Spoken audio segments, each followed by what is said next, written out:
네, 이번 4.13 총선 개표율도 거의 막바지에 다가서면서 당선자들이 속속 나오고 있는데요.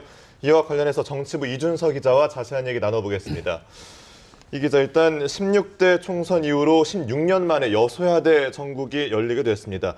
여권 새누리당 입장에서는 참패라는 성적표가 좀 뼈아플 것 같은데 일단 전체적인 내용을 좀 짚어볼까요?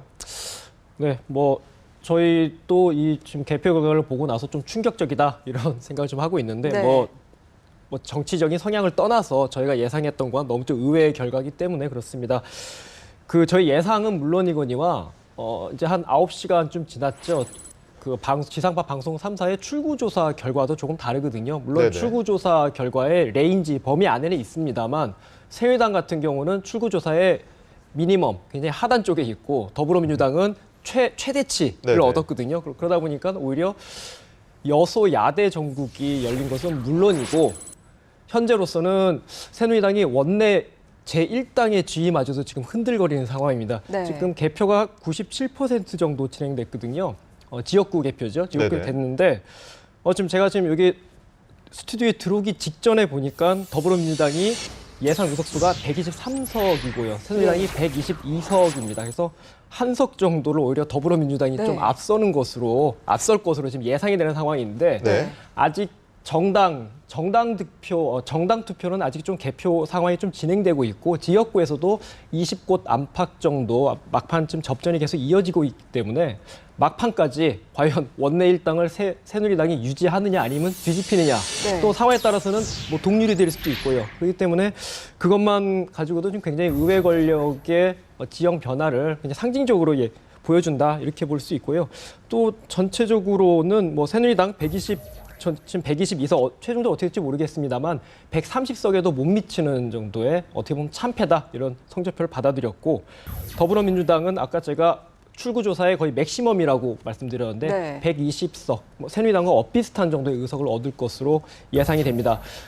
안철수 의원의 작년 말이죠. 안철수 의원의 탈당에서 시작된 탈당 바람 그 이전의 의석수가 한 130석 안팎쯤 되거든요. 사실상 국민의당 세력을 제외하고도 탈당 바람 이전의 의석을 다시 회복했다 이렇게 의미를 부여할 수 있을 테고요. 네. 이제 좀 놀라운 부분이 국민의당 의석입니다. 네. 현재로서는 39석 정도 가져갈 것으로 예상이 되는데 네. 일단 호남권을 거의 싹쓸이했습니다. 싹쓸이했고 비례에서도 오히려 새누리당에 이어서 비례 득표 2위를 기록하면서 상당수 13명이나 지금 3석이나 비례 당선자를 배출할 것으로 예상이 되고 있고 또 수도권에서 노원병의 안철수 대표 이외에 관악의 김성식 의원이나 인천 부평의 문병 의원까지 또 추가 당선자까지도 좀 예상되기 때문에 네. 말하자면 국민의당이 또 돌풍을 일으켰다. 더불어민주당의 승리 그리고 국민의당의 녹색바람 그리고 새누리당의 참패 이 정도로 정리할 수 있을 것 네, 같습니다. 지금까지 나온 성적에 의하면요. 일단 지금대로 진행이 된다면 새누리당 같은 경우는 지도부 책임론이라든지 공천 내용에 대한 책임론 불거질 수밖에 없을 것으로 예상이 되죠. 네, 그분이 이제 예. 당장 오늘이죠. 예. 오늘 이제 날이 밝으면은 새누리당이 이제 선대위 해단식을 할 텐데 네. 그 자리에서 당연히 이제 책임론이 불거질 것 같습니다. 일단 친박, 비박, 개파를 떠나서 누구의 책임이냐를 떠나서 일단 현재 당권을 잡고 있는 김무성 대표의 책임론이 나올 수밖에 없고 네. 너무나 성적표가 참담하기 때문에 친박계라고 해서 거기에 대해서 자유롭기는 어려울 것 같습니다. 향후 여권의 권력 지형이 어떻게 보면은 굉장히 회오리 바람이 몰아칠 수밖에 없다 이렇게 예상을 조심스럽게 할 수 있을 것 같습니다. 네, 끝까지 개표 상황을 좀 지켜보도록 하고요. 이번에는 권역별로 좀 자세한 내용을 네. 개표 상황을 지켜보도록 하겠습니다. 더불어민주당이 수도권에서 상당히 선전한 것으로 나타나고 있죠. 좀 자세히 설명을 해주시죠. 네, 그렇습니다. 예. 물론 이제 수도권이 야권세가 좀 강하다고 저희들이 보통 얘기는 합니다만 이렇게까지 선전할 줄은 사실 예상을 못했습니다. 네. 저도 예상을 못했고 그랬는데 더불어민주당이 제가 아까 전에 설명을 드릴 때 전체 의석수가 123석 현재로서는 예상이 되는데 네. 이 중에서 대부분 80여 석을 수도권에서 가져갈 것으로 지금 예상이 되고 있습니다. 호남에서는 거의 못 가져갔거든요. 다 네. 국민의당이 휩쓸었기 때문에 못 가져갔고 더불어민주당의 의석수를 보면 수도권에서 거의 80여 석, 122석이거든요. 거의 어떻게 보면은 거의 다 그냥 가져왔다라고 볼 수 있습니다. 70% 정도 싹 가져왔다고 보면 됩니다. 네네. 그 외에는 충청권을 어떻게 보면 여권세가 강할 거라고 예상을 했습니다만 좀 투표함을 열고 보니까 충청권에서도 어떻게 보면 충청권을 좀 양분하면서 어느 정도의 의석을 가져갔고, 그리고 소위 말하는 낙동강 벨트에서 조금 더불어민주당의 의석을 가져와가지고 120여 석 정도를 지금 달성할 것으로 보이는데, 네. 기본적으로 대부분이 80여 석이 수도권이다. 서울 의석이 49석이거든요. 네. 49석인데 더불어민주당이 지금 35석을 가져갈 것으로 예상되고 있습니다. 새누리당의 텃밭이라고 하는 강남벨트에서도 지금 균열이 일어나서 강남을하고 송파을에서 더불어민주당이 당선됐고, 그리고 이제 경기권에서 60석인데 그중에서 40석을 더불어민주당이 가져갈 것으로 지금 예상이 되고 있습니다. 새누리당 같은 경우는 참 수도권에서 성적표가 역시나 초라합니다. 서울에서 12석에 그치고 있습니다. 뭐 강남벨트의 대여섯 석을 제외하면 그 외에는 거의 없다고 볼 수 있을 테고요. 경기권에서 19석 정도, 60석에서 그러니까 20석에도 못 미치는 수준이죠.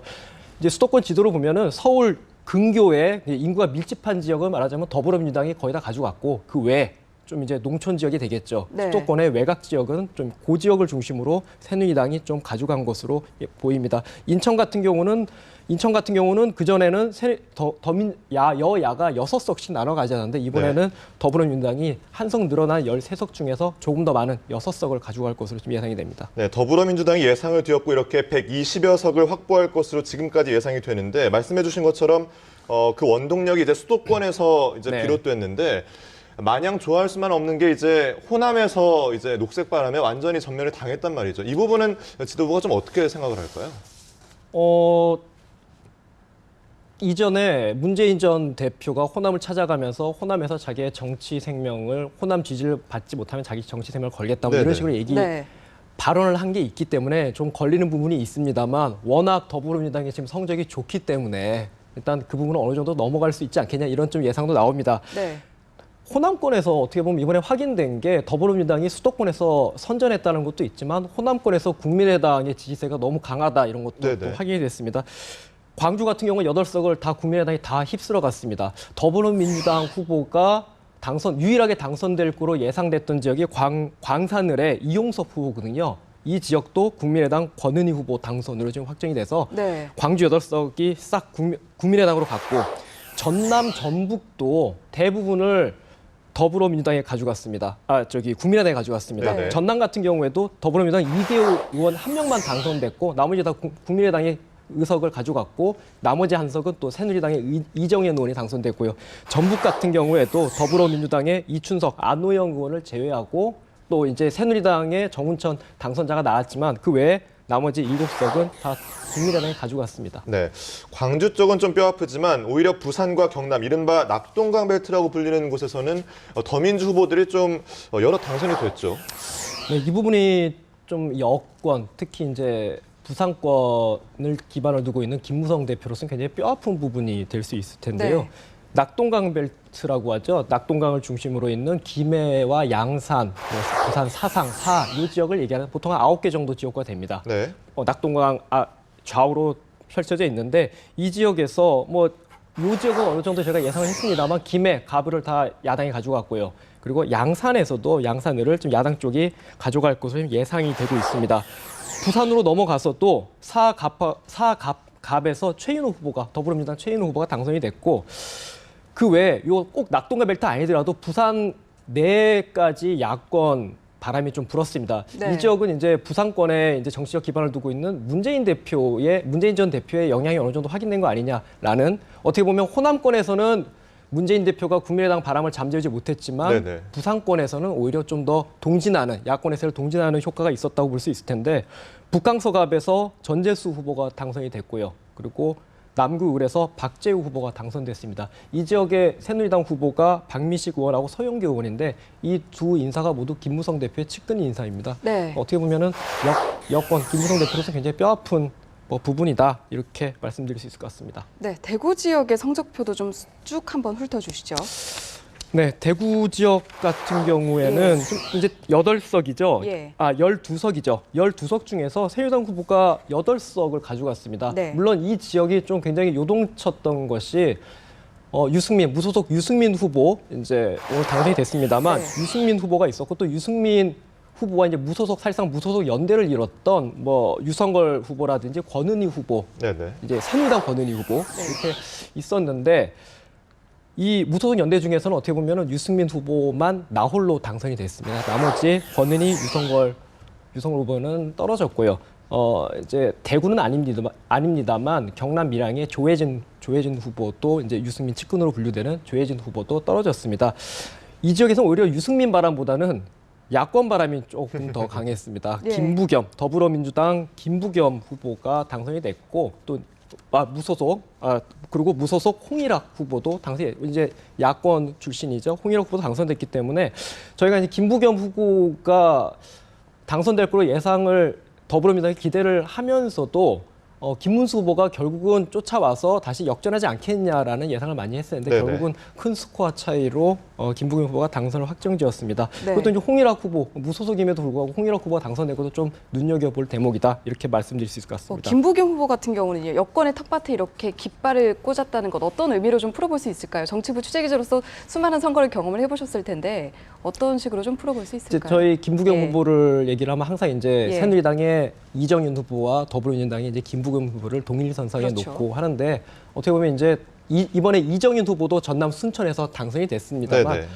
이제 어떻게 보면 진정성이 좀 통한다 이런 느낌도 듭니다. 이정윤 후보도 새누리당 사람이지만 또 전남 그 순천 옆에 곡성 출신인데 그 지역 출신으로서 전남권 예산 확보라든지 호남권에서 굉장히 노력을 많이 해온 인사이거든요. 김부겸 후보도 마찬가지입니다. 이번에 당선자죠. 이제 김부겸 당선자 같은 경우도 수도권에 굉장히 야권세의 지지세가 강한 지역에서 여러 차례 의원을 지냈지만 그 지역 어떻게 보면 따뜻한 지역을 버리고 험지로 왔거든요. 네. 본인의 고향이기도 합니다만 이 지역에서 여러 차례 도전한 끝에 당선됐기 때문에 일단은 이렇게 여러 차례 도전하니까 그래도 지역민들이 저희가 지역주의가 너무 강하다라고 비판을 많이 하는데 그 와중에서도 지역민들이 유권자들의 마음을 열어줬다 이렇게 볼 수도 있고 또 이제 김부겸 후보 같은 경우는 야권 내부의 이제 권력 지원과도 좀 연관이 돼 있는 분이기 때문에 네. 이 부분 굉장히 또 의미심장한 당선이다 이렇게 말씀드릴 수 있을 것 같습니다. 네, 지금 보시는 게 전남 순천에서 당선된 새누리당 이정현 후보 44.5%를 기록하면서 당선이 확정이 됐고요. 자, 이렇게 지역구도를 탑한 이정현 후보와 이제 김부겸 후보가 있는 반면 또 무소속 돌풍도 거셌습니다. 이해찬 후보도 그렇고요. 총 11석 무소속 당선자가 이제 두 자릿대로 좀 예상이 되는데 이건 어떻게 봐야 될까요? 어떻게 보면 여야 통틀어서 이번 공천 과정에서 반발이 굉장히 심했다. 이렇게 말씀 정리할 수 있을 것 같습니다. 공천 과정에 말이 많았고 그러다 보니까 어떻게 보면은 지역에서 경쟁력을 갖췄음에도 불구하고 공천에서 탈락한 낙천자가 무소속으로 나와서 당선되는 저력을 보여줬다. 이렇게 정리할 수 있을 텐데요. 단순히 이제 저희가 이제 정치권에서는 유승민 요인에 굉장히 포인트를 맞춰봤었는데 네. 유승민 후보의 당선을 떠나서라도 대구에서 이제 주호영 의원, 그리고 인천의 안상수 의원, 그리고 이제 인천의 좀 개파는 다릅니다만 윤상현 의원이라든지 울산의 강길부 의원, 그리고 장재원, 부산의 장재원 후보 이렇게 무소속 후보들이 좀 지역에서 탄탄한 경쟁력을 보여줬다 이렇게 볼 수 있고 무소속 야권 같은 경우에도 아까 말씀드린 대구의 홍일학 후보가 있고요. 이제 의원이라고 불러야 되나요? 당선되면 이제 예. 홍일학 후보가 있고 그리고 세종의 이해찬 후보도 당선이 됐죠. 이제 이해찬 의원 같은 경우는 친노계 저희 좌장이라고 저희가 많이 분류를 하면서 어떻게 보면 이번에 김정인 체제에 들어서 컷오프 됐었는데 결국은 이렇게 또 당선이 되면서 이분의 당선 역시 조만간 복당하지 않을까 그렇게 조심스럽게 전망도 됩니다만 또 이제 야권의 내부 지원과도 관련이 돼 있고 또 이제 무소속과 관련해서 좀 재밌게 좀 눈여겨볼 부분이 제가 아까 말씀드린 것처럼 새누리당하고 더불어민주당의 의석 차이가 지금 없습니다. 네. 누가 1당이 되느냐도 있지만 거의 지금 한 석 가지고 지금 막판 개표하는 중이거든요. 이 무소속 후보들 중에서 누가 이제 복당하느냐에 따라서 또 새누리당과 더불어민주당의 또 의석 차이가 또 다시 바뀔 수 있기 때문에 이분들의 복당 여부가 또 이제 누가 1당이냐와 맞물려 가지고 계속 이제 좀 논란이 될 것으로 보입니다. 네, 무소속으로 출마해서 당선된 후보들의 향후 행보에 주목해 봐야 될 것 같고요. 그리고 다음으로 여권 지지세가 강했던 강원 그리고 야권세가 탄탄한 제주도의 판세도 한번 정리를 해주시죠. 예. 강원도 예. 같은 경우는 이제 여권 접경 지역이고 해가지고 여권 지세가 굉장히 강했습니다. 기존 19대 국회에서 9석을 모두 새누리당이 싹쓸이했었고요. 네. 반면에 이제 제주도 같은 경우는 저희가 야도라고 해가지고 야권세가 굉장히 강했거든요. 의석은 몇 개 안 됩니다. 네. 3석밖에 안 네네. 됩니다만 야권이 계속 의석을 점해 왔었는데 이번에는 어땠나요? 일단 먼저 제주도 같은 경우는 더불어민주당 후보가 3명이 다 당선됐습니다. 역시나 야도다 뭐 이렇게 볼 수 있을 테고 네. 강원도 같은 경우에는 물론 새누리당의 강세가 여전히 확인이 됐습니다만 이제 의석이 하나 줄어서 8석이거든요. 8석 중에 새누리당이 지금 6석 정도 얻을 것으로 지금 보이고요. 무소속 한 분, 동해 삼척에서 후보가 하나 무소속 후보 되는데 이분은 이제 여권 출신으로 나왔습니다. 이철규 후보인데 이제 좀 눈길을 끄는 게 더민주 후보가 원주 의뢰 송기현 후보가 이제 굉장히 미세한 차입니다. 300표 이하의 차로 당선됐습니다. 그러면서 더불어민주당의 한 명이 당선되면서 새누리당 싹쓸이의 구도에 작은 균열이 생겼다 이렇게 평가할 수 있을 것 같습니다. 네. 자, 일단 현재 의석수로 감안할 때 일단 박근혜 정부의 집권 후반기 국정 운영이 어떻게 이루어질지가 참 관심거리인데 집권 여당이 이렇게 참패의 성적표를 받아들고 더불어민주당과 국민의당이 이렇게 선전하는 가운데 글쎄요, 국정 이 원동력을 좀 잃지 않게 될까 이런 부분을 우려하는 시선도 있더라고요. 아무래도 이제 국정 운영이라는 것이 대통령이 전적으로 관할하는 행정부의 행정력뿐만 아니라 의회 권력의 도움을 필요로 하는데 이 상황에서 기본적으로 누가 일당이냐를 떠나서 기본적으로 여소야대 정국이 펼쳐졌기 때문에 박근혜 대통령과 청와대로서는 상당한 부담이 될 수밖에 없다 이렇게 말씀드릴 수 있고요. 네. 그 여소야대를 떠나서 조금 이제 재밌게 볼 만한 부분이 하나 있는데요. 지금 이제 더불어민주당하고 새누리당 그리고 국민의당의 의석을 지금 잘 보면 어느 한쪽도 절대적인 의회 권력을 쥐었다 이렇게 말할 수는 없는 상황입니다. 왜냐하면 어느 단독으로 과반이 된 정당이 없거든요. 현재 없고 이제 국회 선진화법 상황에서는 과반 의석이 사실 그렇게 의미가 없습니다. 특히 입법과 관련해서는요. 인사청문회는 조금 다릅니다만 입법 부분에서는 과반 의석이 별로 의미가 없고 소위 말하는 절대적 안정적인 과반 180석을 해야 되는데 새누리당 의석과 국민의당 의석을 합치더라도 180석이 안 됩니다. 네네. 그리고 이제 더불어민주당까지 들어가야 되는데 말하자면 네. 앞으로 이제 국회 협상을 할 때도 3당 원내대표 회담을 해야 되는 것이고 또 그 외에 3당 원내 수석 부대표 회담을 해야 되는 거고 그 상황에서 국민의당이 새누리당과 손을 잡는다고 하더라도 180석이 또 안 되기 때문에 네. 또다시 더불어민주당과 손을 맞춰야 됩니다.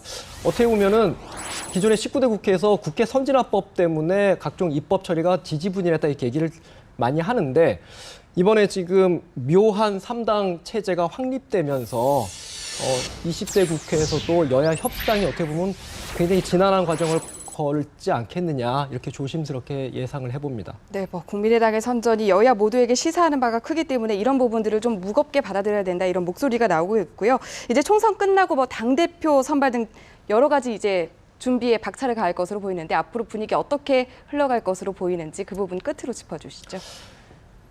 기본적으로 새누리당뿐만 아니라 예. 이번 선거에서 굉장히 선전했다, 승리했다라고도 볼 수 있는 더불어민주당 같은 경우도 이제 당권 레이스에 들어갈 것으로 그렇죠. 보이는데 왜냐하면 지금 김종인 대표가 비대위 대표거든요. 당 네네. 대표가 어떻게 말하면 임시 대표이기 때문에 다시 이제 전당대회라는 공식적인 절차를 열어서 당 대표 선출 과정에 들어갈 것으로 보이고요.